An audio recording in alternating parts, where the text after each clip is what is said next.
Good morning, everyone. Are the slides visible? Good morning, sir. Good morning. Yes, sir. Okay.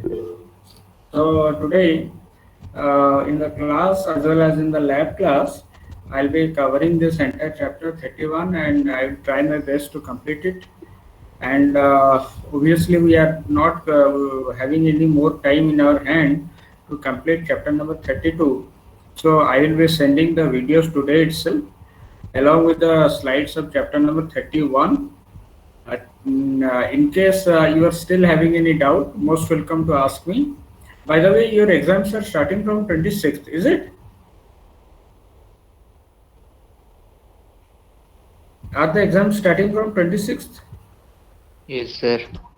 Okay, Yes, sir. so is it continuous or you are having one day break? Sir, In which- continuous. Oh my Continue, sir. God. Continuous means it is very hard. Okay, I can understand that. Okay, whatever be the case. By the way, when you are having your this UPEM paper, any idea? 28. 28. Okay, okay, 28. So after 27, entire day, night, every time my mobile will be on, and whenever you are going to have any sort of doubt, please to ask me. I am ready to clear your doubt. If you people could organize your among yourself, you talk, and if you amicably agree to go take, means give me some time, I can also take a class on doubt clearing. Okay, so it is up to you. So let us not waste time and start with a chapter, because this chapter no doubt is going to take some time. Okay, so by far I think I have completed up to RMS value. Is it? Yes, sir. Okay, so we'll start with the phasor diagram, right? So I have already told you what is a phasor. So phasor is a way of quantizing things. For example, every quantity in this universe, as you know, I have already told you that they can be quantized as scalar quantities, vector quantities, tensor quantities, fields, and also this phasor. Now this phasor Now this phasor is a new category for you people, because in case of phasor, it is similar to that of a vector, and sometimes we also call phasor by the definition that it is a rotating vector. But the truth is that it is not actually a vector; it is a different entity which does not have any physical significance. Say physical significance in the sense, suppose I will tell you velocity. Velocity is a vector, so you very well know that if something is traveling at a constant speed in a particular direction without any change, then that is known as a vector quantity. So obviously, velocity is something you can means feel it, and there is a physical significance. But unlike that, your alternating voltage and current, they comes under the category of phasor, and phasors are actually not a physical quantity. So what it is actually a way of expressing this, because they are coming under a different category. But the best thing is that these phasors are going to follow the rules of vector algebra and calculus. Now, for example, suppose let me explain you what is a phasor. So basically, suppose let us say this is a sine wave, and over a period of time, you will see that the cycles it is making over an entire time period or over a multiple number of time periods is absolutely the same. That means this is one time period in which it has completed one complete wave. So this wave and the second time period, it is also making the exactly the same kind of wave. That means over here the magnitudes are varying continuously, but they are following a certain trend. Similarly, over this time period also, they are changing their magnitude in the exactly the same way as that in the other cycles. Secondly, after a certain time interval, it is changing the polarity. So you can see, suppose this is your 90 degree, this is your 180 degree, or simply I will write it as pi. This is 2 pi. Then comes your 3 pi like this. You will see that when pi is having an odd coefficient like pi, 3 pi, over there the values are equal to Similarly, at pi by 2 or 2 pi by 2 or let us say 3 pi by 2, over there you will see that it is gaining the maximum value. And obviously at pi by 2 and 3 pi by 2 it is gaining the maximum value, and at 2 pi by 2 and at 4 pi by 2 it is making means the value becomes negative. So in a certain way we can say that these waves over a particular period is continuously changing the magnitude, but that is in a definite fashion. Similarly, its values are also changing, its polarity is also changing, but all of them over a time period are similar. So these types of things are known as your phasors. Similarly, suppose I will not only your sine waves, but also if I am going for these types of wave, to some extent they can also be regarded as phasors, but usually we don't call these types of things as phasors. Now we only refer phasors to only the sinusoidal AC quantities like your voltage and current. Okay, that is known as phasor. Now what is this phasor diagram? Why it is so important? The reason is in case of AC there is something known as phase difference.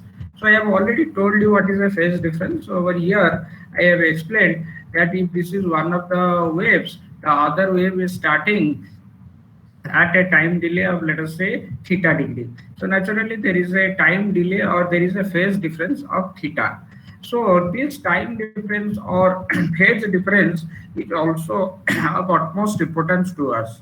Why? Particularly as you all know that in the lab class I have told you that your inductive voltage is going to lead the current through the inductor by 90 degree. So all these cases over there, you are seeing that there is a phase difference between the voltage phasor and the current phasor. Now these are very, very important to us, particularly when we are going for calculations of the stuff. So naturally in these cases, we have to take into consideration the phase angle as well as the magnitude. For that purpose, we make use of this phasor diagram, because phasor diagram is a very simple way of explaining or expressing the relationship between the magnitude and the phase angle between two different phasors. Okay, so basically what is a phasor diagram? Phasor diagram is a two-dimensional graph on which we use to represent the phasors. Now how we are going to represent the phasor? So in order to represent a phasor, we make use of arrows, or rather I will say rays. Okay, so basically the vectors, they are represented by rays, where the length of the ray represents the or is equivalent to the magnitude of that vector, and it is directed in a particular way by means of the arrow mark. Similarly, exactly similar with the same way we used to represent the phasors. So basically, even though it is a sinusoidally varying quantity, but still then, in order to represent the sinusoidally varying quantities like voltage and current, we make use of phasors, and the phasors are also going to be represented exactly in the same way as we do with vectors. So basically, we represent a phasor by means of a ray whose length is equal to the magnitude of the phasor. But unlike your phasors, where you cannot use different type, unlike your vectors, where you cannot use different types of vector at a time. For example, on a vector diagram, you cannot have, you cannot represent a velocity vector and an acceleration vector and a force vector. Three different types of vectors cannot be represented on a vector diagram. But unlike that, in case of your phasor diagram, we can easily draw a voltage phasor and a current phasor, or we can draw two voltage phasors, or we can draw two or more number of current phasors, or we can make a combination of that. So this is one of the important distinction or dissimilarity between a phasor diagram and a vector diagram. Now let us see what is a phasor diagram and how we are going to use it. Is there any doubt? Please try to understand this phasor diagram clearly. Okay, just look over here. Now, as I told you, on a phasor diagram, I will be representing the different types of phasor quantities. So phasor quantities are basically two types. One is the voltage phasor, the other one is the current phasor. Now over here, as you can see, here I am having a voltage signal, 2 volt number of voltage signals, but both of them are different. And I have a current signal, and of course I have drawn it wrongly because here I should be small letter. So here these are the instantaneous values, these are the peak values, and you also know how to calculate the RMS value. So naturally, let us see how we are going to represent these types of phasors on a phasor diagram. So as I told you, a phasor diagram is a two-dimensional surface. So as you can see over here, the first one on the left, this is the first phasor diagram. This is the second phasor diagram. Actually, both of them are same, but here there is another important difference between them, that also I will tell you.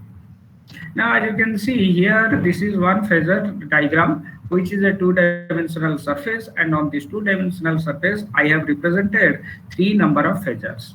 So, two number of voltage phasor, the third one is a current phasor.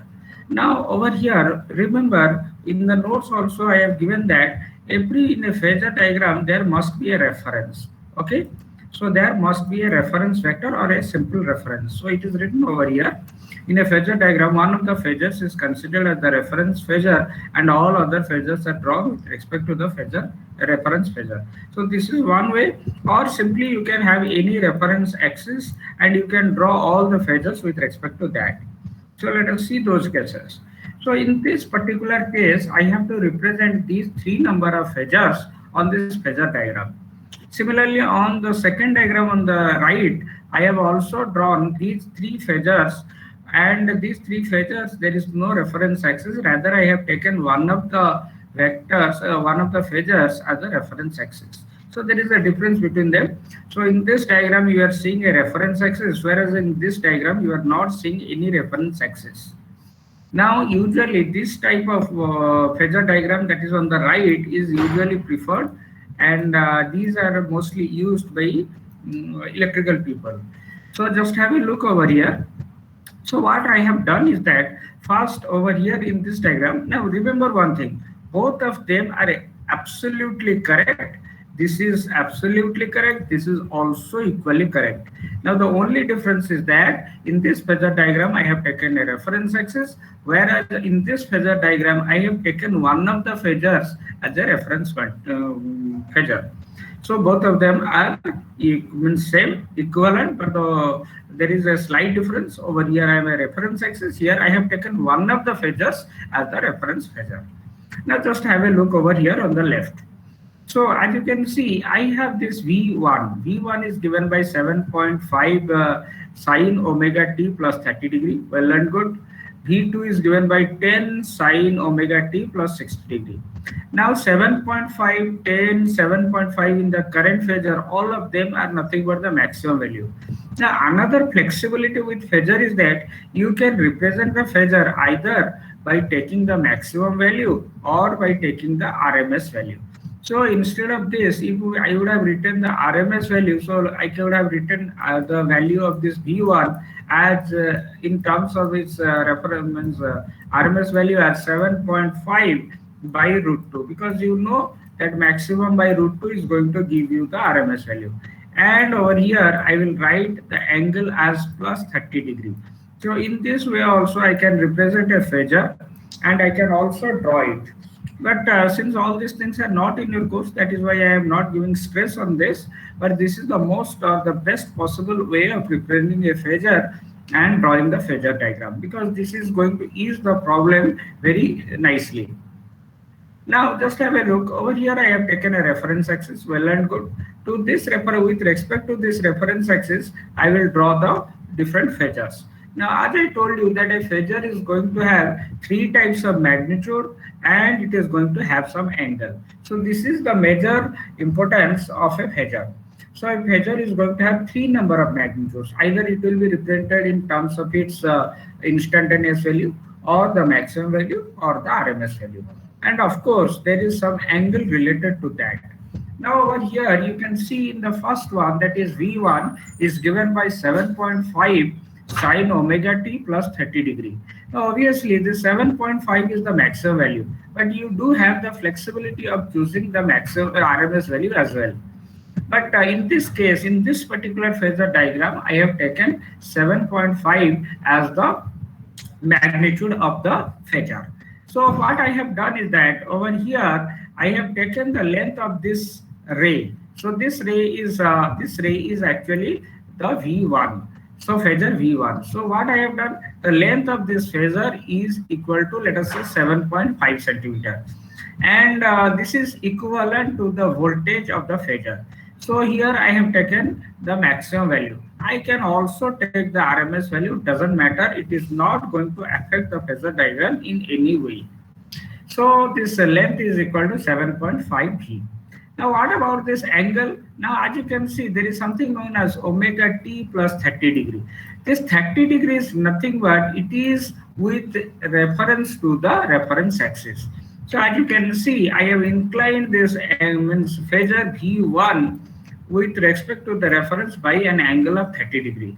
And please note that it is actually plus 30 degree. Plus 30 degree means it should be anti-clockwise.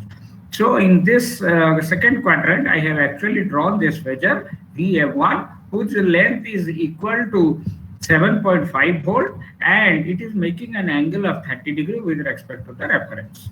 So this is how I have represented the first phasor, that is your V1. Now what about the second phasor? Now as you can see, the second phasor is 10 having a maximum value of 10, and it is inclined to the reference axis by plus 60 degree. So what I have done, so the length of this ray is equal to 10 volt or 10 centimeter or whatever it may be. Whatever you are taking doesn't matter, but it should be equivalent to 10 volt.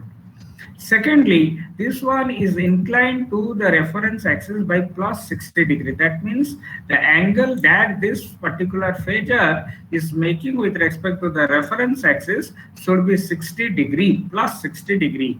So plus means it is anti-clockwise. So over here I have drawn it in the anti-clockwise direction. Now, as I have told you, on a single phasor diagram, I can make use of different types of phasor, voltage phasor and current phasor as well. So over here, I is equal to 7.5 sine omega t minus 30 degree. So what I have done, I will be represented by means of a ray whose length will be equal to the magnitude or equivalent to the magnitude of the maximum current. So the maximum current over here is equal to 7.5 ampere. So what I have done, I have drawn this phasor and and I have represented it by means of a ray whose length is equivalent to 7.5 ampere, and it is inclined to the reference axis by minus 30 degree. So minus means it should be in the clockwise direction. So here, as you can see, this one is inclined to this reference axis by minus 30 degree. Okay, anybody who is having any sort of doubt, please ask me. Anyone with any sort of doubt, simple doubt also you ask me. Okay, I hope everybody have understood. Now, let us move on to the second phasor diagram. So these two are absolutely the same, except that I have removed this reference axis and I have used this V1 as the reference axis. Doesn't matter. So over here, if I am taking that omega t plus 30 degree is the reference axis, then always remember that the reference axis is actually drawn horizontally. It is a good practice to draw it horizontally. Now in the book, they are not drawing it horizontally. After all, it is a physics book. No doubt it is correct, but in practice or in our practical life, particularly all these things are related to electrical engineering. And being an electrical engineer, I know that these things are used extensively in our day-to-day calculations. So that is why I am teaching you in the perfect way, the way you can easily use it in your practical cases. So what I have done is that I have taken this V1 as the reference. That means I will draw this V1 with a ray which is absolutely horizontal, irrespective of the angle. Next, its length must be equivalent to 7.5 volt, or this length should be equivalent to 7.5 volt. Now here I have not made any angle because I have taken this V1 as the reference. Now if I will take V1 as the reference and draw the other phasors, then how it will look? Now let us have a look at this one. Now this is having a maximum value of 10. Okay, maximum value of 10 volt. So naturally this phasor V2 will be represented by means of a ray whose length is equivalent to 10 volt. And secondly, this one is going to make an angle of 30 degree with respect to the reference, because this is plus 60 degree and this is plus 30 degree. And obviously this 30 degree should be in the anti-clockwise direction, because if you subtract 60 minus 30 minus 60, sorry, 60 degree minus 30 degree, you are actually getting plus 30 degree. So plus sign means this one is going to be in the anti-clockwise direction. Now what about the current phasor? Obviously the current phasor is lagging behind this one by 60 degree. So I have drawn the current phasor by means of a ray whose length is equivalent to 7.5 amps, and it is inclined to the reference axis by an angle of 60 degree. Okay, so this is how we used to make the calculations and draw the phasor diagram. Is there any doubt? Yes, anyone? Okay, fine. So as I have told you that here I have only taken the maximum value, but you are most welcome to take reference RMS values as well. For example, suppose this one is 14.1 volt. Suppose let us say this V1 is equal to, the RMS value is equal to 14.1 volt, and its angle, let us say, is equal to 30 degree. Well and good, no problem. Similarly, let us say your V2 is equal to 7.05 volt, let us say, and its angle is 60 degree, let us say.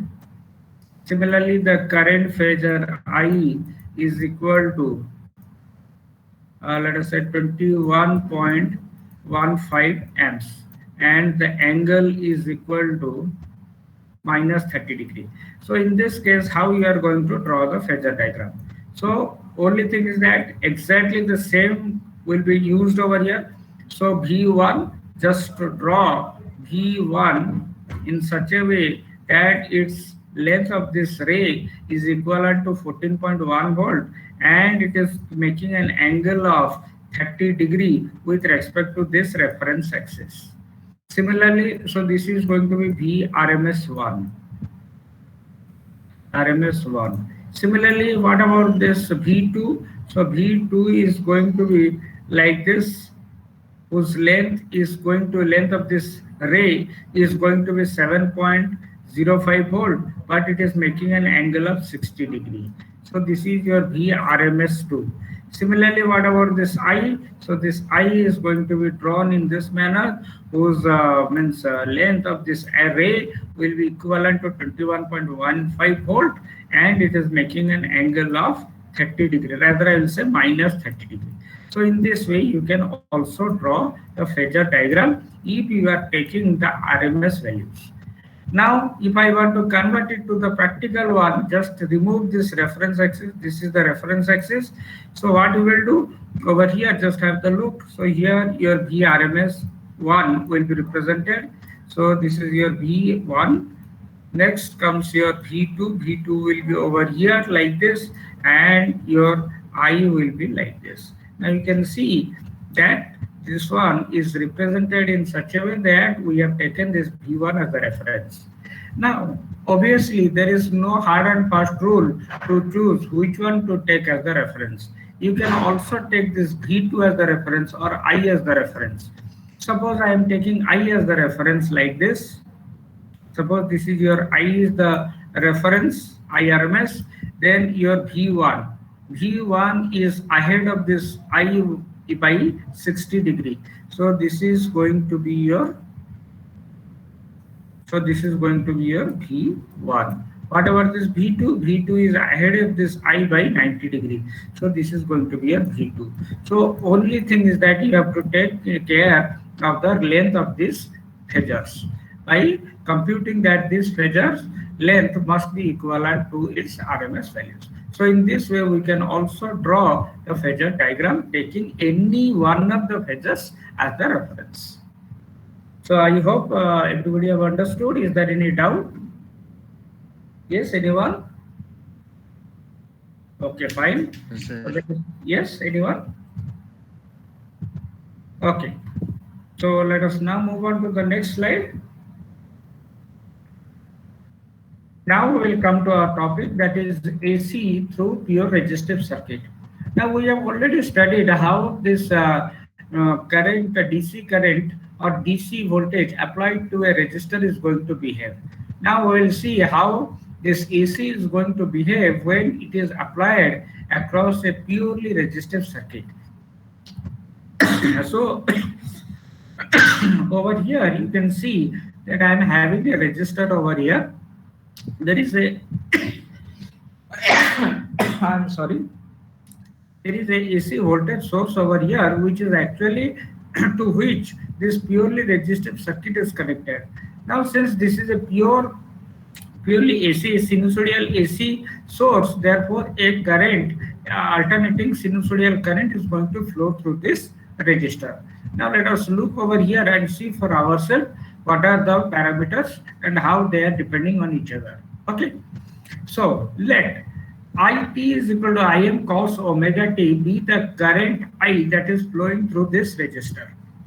Okay, now if a current is going to flow through a resistor or an inductor or a capacitor, some voltage drop is going to take place across the circuit element. This is a very common thing we have already studied. Now let us see, if I am going to pass a current I equal to Im cos omega t through this resistor, then what is the voltage drop across the resistor? So obviously the voltage drop across the resistor VR is nothing but it is small I, that is your alternating current, multiplied with R. So as you can see over here, the voltage drop across the resistor will be equal to VR equal to ITR. So what was IT? IT we have already defined it as Im cos omega t. So Im cos omega t into R. So ultimately if we will make some rearrangement in the terms, then we are getting IMR cos omega t. Now this IMR is nothing but the maximum voltage drop across the resistor, because you see that if we are passing a purely sinusoidal AC current through a pure resistor, then obviously the voltage drop across it will also be a pure resistor. Pure sinusoidal AC voltage. So the AC voltage will definitely going to have a waveform which is equal to the maximum value and then cos omega t. So over here VR is equal to IT into R, and this is nothing but Im cos omega t into R. So if we will make some shuffling in that position, it is coming as IMR cos omega t. Now this IMR is nothing but the maximum voltage drop across the resistor. So we have written this voltage drop across the resistor will be represented as VRM cos omega t, where your VRM is equal to Im into R, that is the maximum voltage across the resistor.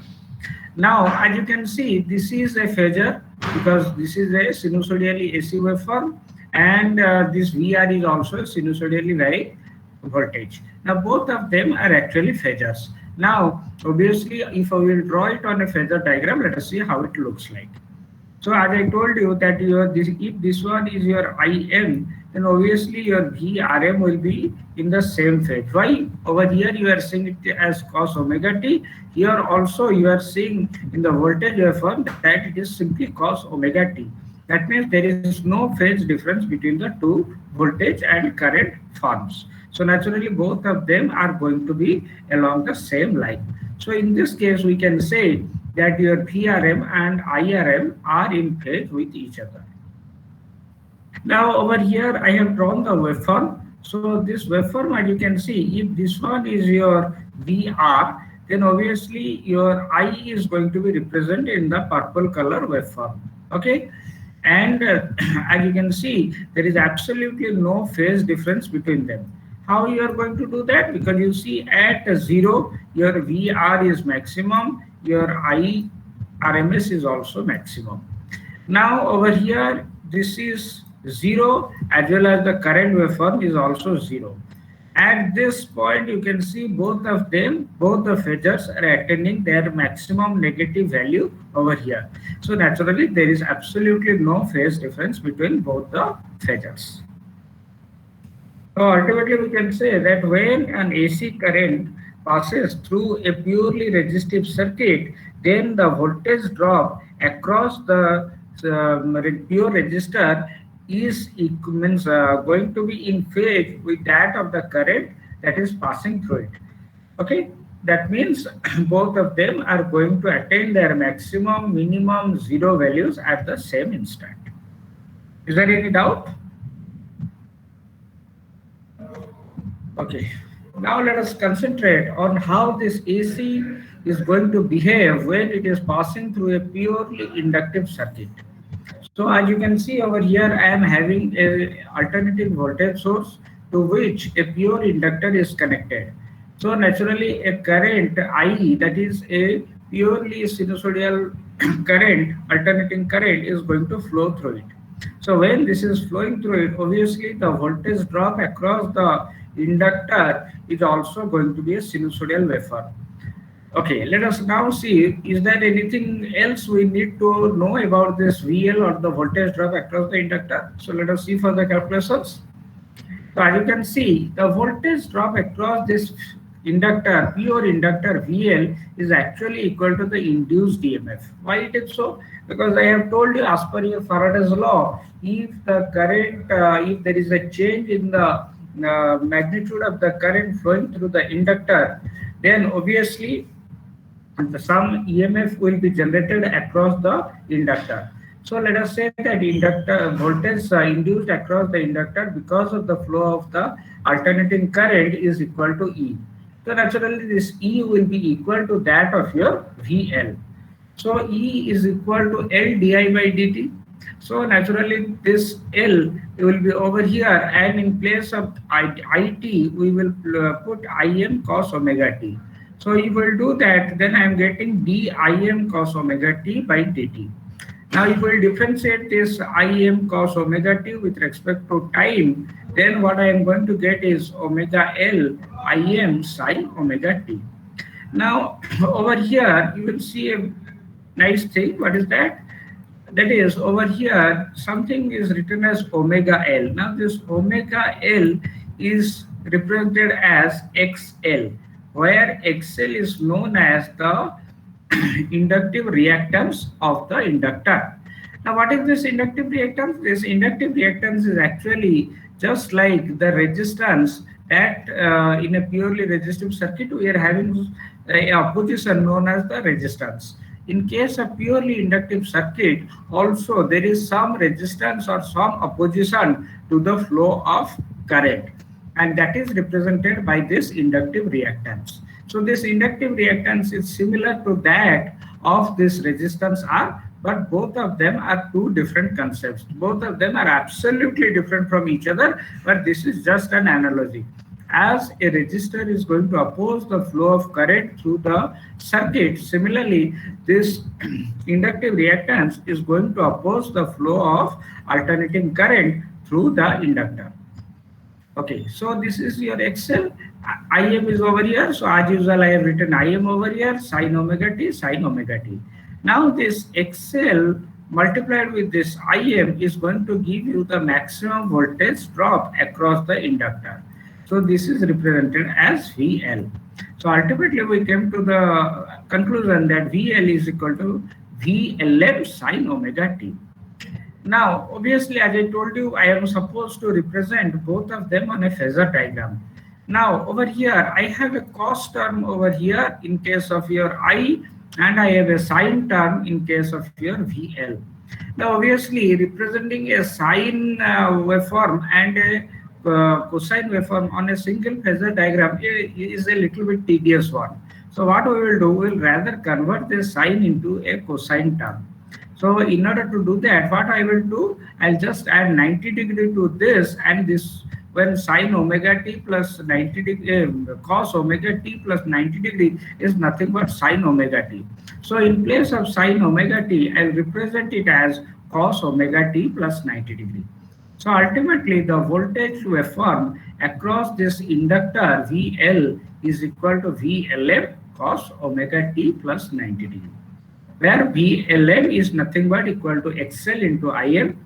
So XL itself is given as 2 pi FL. Why it is so? Because XL is nothing but omega L. And what is omega? Omega is equal to 2 pi F. So omega L or XL is nothing but 2 pi FL, and this IM is multiplied. So when this IM is multiplied, it is equal to VLM. That is the maximum voltage drop across the inductor. So ultimately what we are getting is XL is equal to 2 pi FL, that is your inductive reactance in ohms. And this inductive reactance is actually a description of the self-induced EMF that opposes any change in the current through the inductor. Now just have a look at this particular description. Now as I have told you that when a current is going to flow through, alternating current is going to flow through a pure inductor, and EMF will be induced. Now this EMF, you all know, is going to, so as per Faraday's law, it is going to have an equation like this. E is equal to minus L di by dt. Now obviously over here, why I have written this minus sign? It is because this minus sign represents the Lenz law. And what Lenz law was saying? It is always going to oppose the very cause of it. Now the very cause of it is nothing but the change in the current, that is your alternating current, and therefore I have used a minus sign over here. So that is why obviously if this one is plus and this one is minus for one half cycle, then for that cycle this one is also going to be plus and this one is going to be minus. So when plus are there, it is nothing but opposition, and if minus is there, it is going to be in association with that. So this is actually the voltage that is developed across this inductor because of the flow of alternating current is actually opposing the voltage over here. Now suppose the voltage across the source is equal to V. So if you will write your KVL, it is actually going to look something like this. So minus to plus it is V, and from plus to minus it is going to be minus E. So as you can see, this is actually, let us say we will apply this KVL, then this V is actually equal to E. That means this E is actually opposing this voltage V. That is why we say that this inductive reactance is having an analogy to that of the resistance. So it is actually going to oppose the flow of this alternating current through the pure inductor. Is there any doubt over here? I know I am going a little bit fast, but still then if you are having any sort of doubt, please do ask me. Okay, fine. Now, so this is how, let us draw the phasor diagram. So let us take this I as the reference axis. Now over here, if you will see this I waveform, it is going to be represented by a single line like this, because this is the reference one. Horizontally we have to represent it. And what about this VLM? VLM is actually ahead of this IM by 90 degree. And over here I have a plus sign. That means it must lead the current IM by 90 degree. So ultimately we can say that your VLM is going to lead IM by 90 degree, or in other words I can say your IM is going to lag behind this VLM by 90 degree. Now let us have a look at the waveform. So at this waveform, if you will see, suppose I will take this I as the reference. So just have a look at this particular point where this current is actually going to start. So when the current is starting, your voltage is actually at its peak. That means the voltage has already started somewhere 90 degree ahead of this I. So as you can see, this voltage, this phasor difference is actually equal to 90 degree. So that is why in waveform also it can be clearly seen that the voltage waveform VL is actually leading the current waveform I by 90 degree. So this is the waveform diagram and this is the phasor diagram. Okay. Please, anybody having any sort of doubt, please clear it right over here. Okay, fine. Okay, please be online for 2 minutes. I'll just put my signature for attendance. Please be online.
Is the slide visible? Yes, sir. Okay. So now let us consider the behavior of this AC through a purely capacitive circuit. Now over here, as you can see, I have an alternating source connected to a pure capacitor. Now because of this is a closed circuit and therefore an alternating current I is going to flow through it. Now obviously when current is going to flow through a capacitor, pure capacitor, there will be some voltage drop across this. Now again, similarly to the previous cases, let us say that the current flowing through this capacitor is equal to IT is equal to Im cos omega t. Now, if this is the case, let us now find out what is going to be your voltage drop across the capacitor. So let us see for ourselves what is going to be the expression of this alternating voltage drop across this capacitor. Okay. So now we all know that your current is equal to dq by dt. Very simple thing. Now in place of q, I can also write this as C times of the voltage drop across the capacitor, because q is equal to CV. We have studied it long back in chapter number 26, that is on capacitors. And over there, we have, in this particular case, as you can see, this C is a constant value, is a constant quantity. So let us take it out of the differential coefficient. So what we are left with is C dVc by dt. Now what is VC? Now in order to find VC, we have to just go for some mathematical manipulations. So let me take this C under to this I. So what I am going to get is dVC by dt is equal to 1 by sorry I by C. Now let us do one thing. Let us take this dt over to here, cross multiplication, and then finally let us integrate both of them.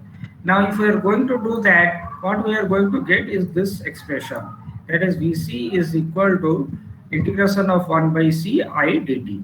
Let us take this I 1 by C outside. Now in place of this I can also write it as Im cos omega t. So I have to integrate this Im cos omega t with respect to time. So what I am going to get is Vc is equal to Im.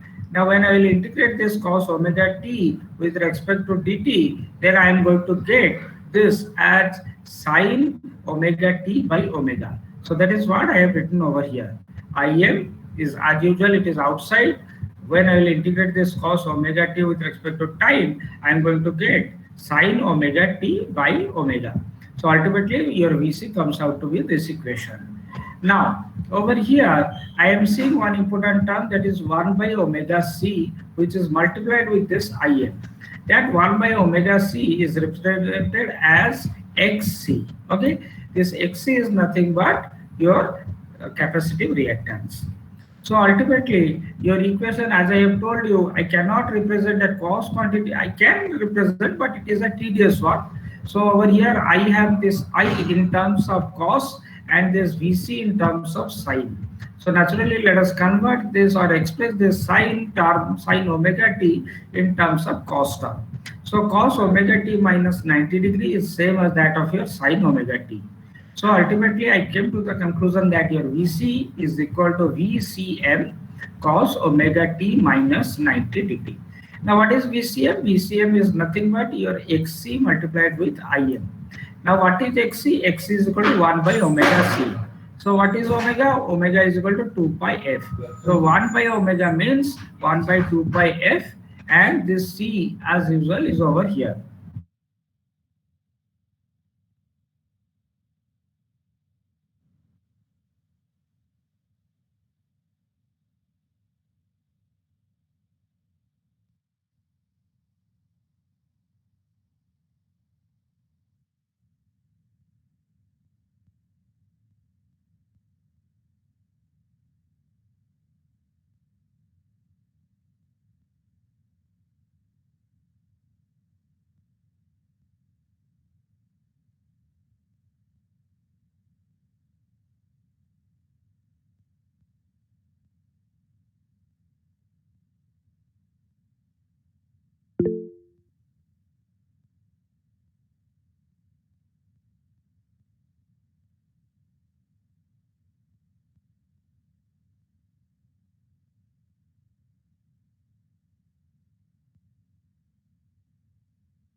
By the way, was the video disconnected? Yes, sir. Arey, my goodness, I don't know how this internet has failed. By the way, how far I have completed? Have I completed the variation? This one, have I completed this slide? Yes?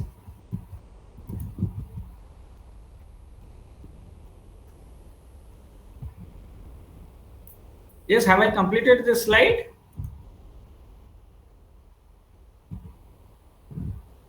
Okay, in the next class, we'll talk No. about this.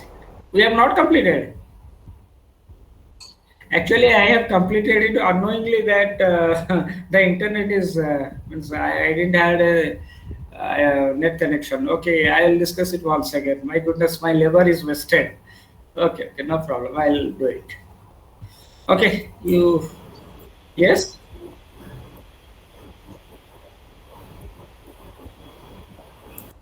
PPT. Oh, I haven't said. Okay, I am going to share it right now. Okay, don't worry. I'll do it right now. And regarding this 32, I have actually not prepared the slides, and I don't also have the time to prepare it. So I'll send the videos, and if possible, I'll just write it the notes and share the notes with you. Okay. Okay. Okay. Fine. Fine.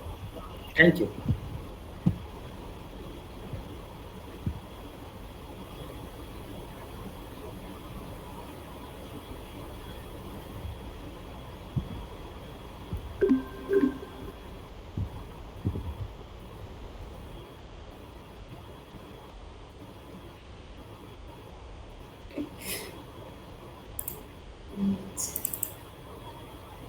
Hello students, good afternoon to all of you.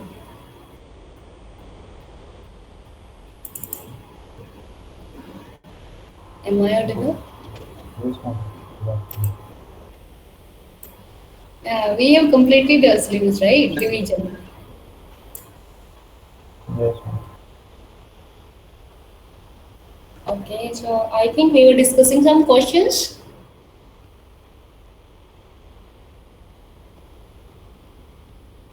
Yes. Yeah? Okay.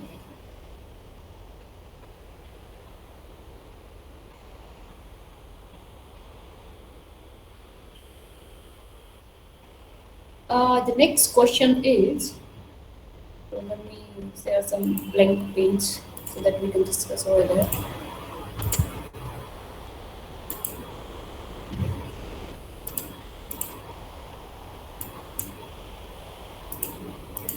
Yeah. The degree of each vertex in a certain graph of order 12. Order is given as 12. And degree of each vertex is either 4 or 6. Okay, degrees possibilities are either 4 or 6. And the size of this graph is given as 31. How many vertices of degree 4 are there? How many vertices of degree 4 are there? Calculate it. Options are 4, 5, 6, 8.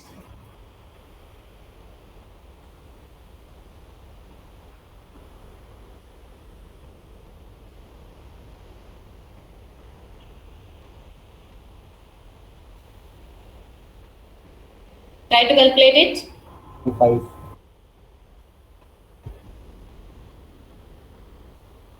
5. Which formula you applied? Degree something. Degree sum formula, right? So corresponding to degree 4, we want to know that how many vertices are present. So suppose x number of vertices are present. Then corresponding to degree 6, either this graph contains 4 or 6. So that's why corresponding to degree 6, how many vertices remaining? Total are 12, and x we have assumed for degree 4. So it will be 12 minus x. Here.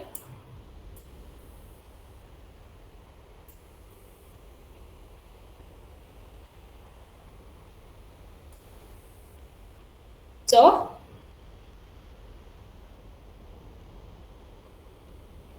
by using degree sum formula, what we have, degree of Vi, I is running from 1 to 12. is equal to 2 into m. M is given, right? 31, and x number of vertices as 4 degrees. So 4 will be added x time, 4 into x, plus 6 will be added how many times? 12 minus x, and 2 into 31. So all this equation for x, and whatever the answer you will get, that is the answer for degree 4. Clear? They can also ask that how many vertices are present with degree 6. So 12 minus, if it comes as 5, so 12 minus 5 is 7, right? Corresponding to this one, there are 5, I guess, and here there are, yeah, there are 5, and here 7. Clear?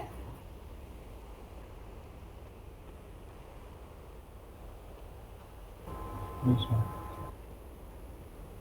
Next question is, a graph is bipartite if and only if it has, options are, we're talking about bipartite graph, bigraph.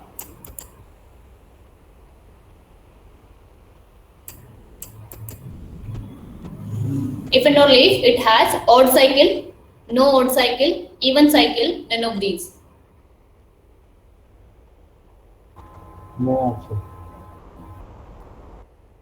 It has no odd cycle. That is the direct result we have done.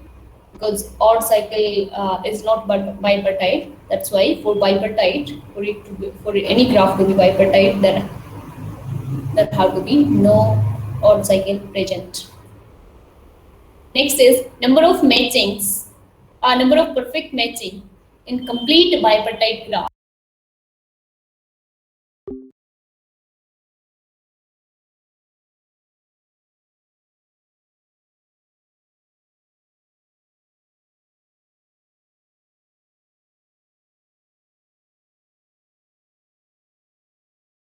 N factorial, 2n factorial, 2n minus 1, 2n minus 3, and so on up to 3, 1.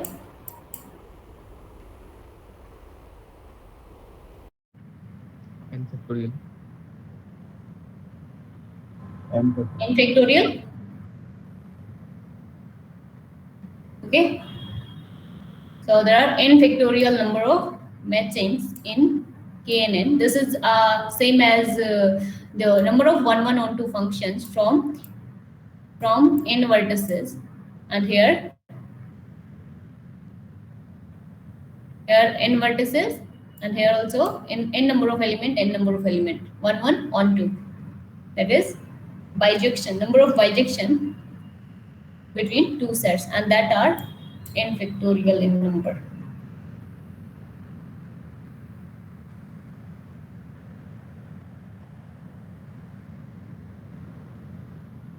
Which of the following complete bipartite graph is non-planar?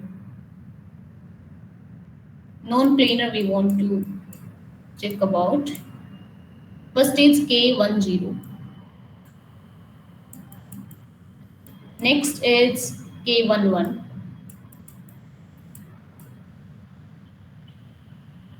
Next is K200. K2, 100.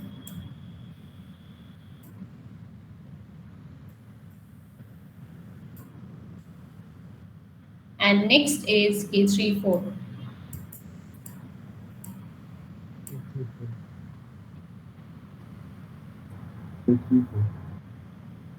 Why is it so? Yeah? Yes, who will tell this one? Sudhanshu.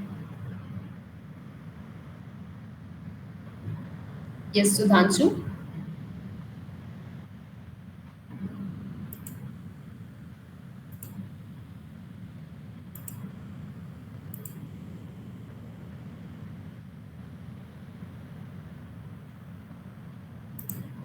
Tell me. Sudhanshu Prasad.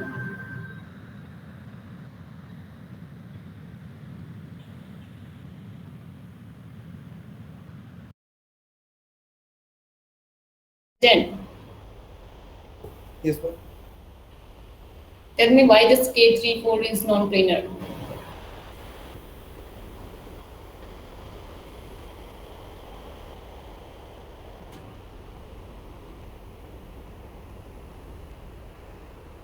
Give me any two example of non-planar graphs. Or first you define what do you understand by non-planar graph? A non-planar graph is a graph in which cannot be drawn without the lines being overlapped, edges being overlapped. Okay. On a paper, on a plane. Yeah. So that is non-planar. Example?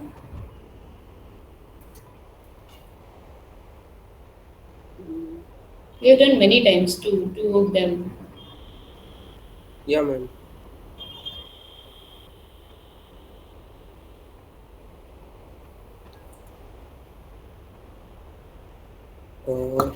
K4. K4.